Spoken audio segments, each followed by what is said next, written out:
What's on the popular releases page today? Wolf, the Red Hood Diaries? I assume the people who made this played that Alice game a while back and said to themselves, "Dude, that was so awesome, I want to do exactly that, but I have to pick a different story. How about Little Red Riding Hood?" So in short, hell no. Reign of Kings? Looks promising, but I'm not going to play this until it's finished. May come back to it in the future. Doom and Destiny? A spaghetti fantasy RPG? Alright, you have my attention. When my opening scene sets up a virgin sacrifice who went and lost her virginity so she couldn't be sacrificed, you're in for a nutty game. The premise is simple. A group of friends who get together and play Dungeons & Dragons get sucked up into an actual RPG world by pure chance.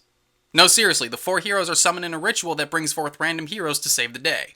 And the game handles it in such a hilarious manner. Alright, quick spoiler alert, because it's going to be really hard to review this game otherwise for reasons I'll explain later. So what's been happening is every time the world is threatened, the local warlocks and such summon random individuals to save the day. The people put all their faith into these individuals, giving them free reign to do almost whatever they want, including going into people's homes and stealing stuff from drawers. And that's where most of the genius of this game is, bringing to light all the tropes of games and comics and pointing at how retarded it all is.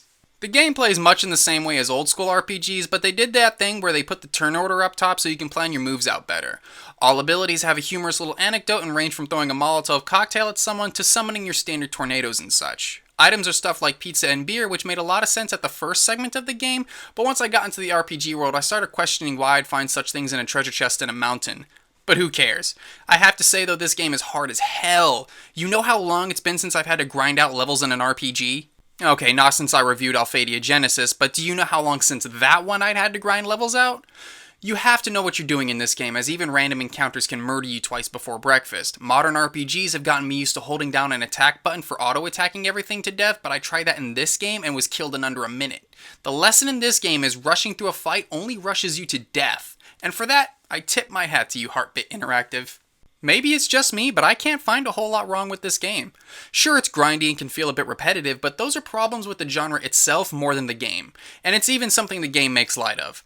I don't so much have negative things to say about this game so much as small things I think could make the game better. First, I'd have really liked to be able to name my characters.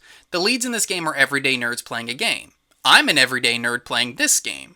I'd have liked to put the names of myself and 3 friends into these character options. It'd be easy too. It's not like Mike, Johnny, Francis, and Nigel are deep characters with arcs and progression anyway. Hell, Mike and Johnny and Nigel are pretty much the same character, with Francis being the voice of reason. They're just the 4 playable characters from Final Fantasy I with dialogue. I'd have also liked to be able to pick classes. I'm not saying it had to make a significant difference, but I think being able to choose between series classes like Warrior or Monk, then more nonsensical ones like Pirate or Tech Guy at Best Buy would have been fun. This game is a gem, and to think it was made in RPG Maker, or at least that's what I hear. I tried messing with RPG Maker once and it ended so horribly I never looked back or followed anything about the game. But if it really was made in such a way, this game is not only a hilarious distraction from everyday life, it goes to show if you put the effort in, anyone can make a fun RPG experience. Let me put it this way.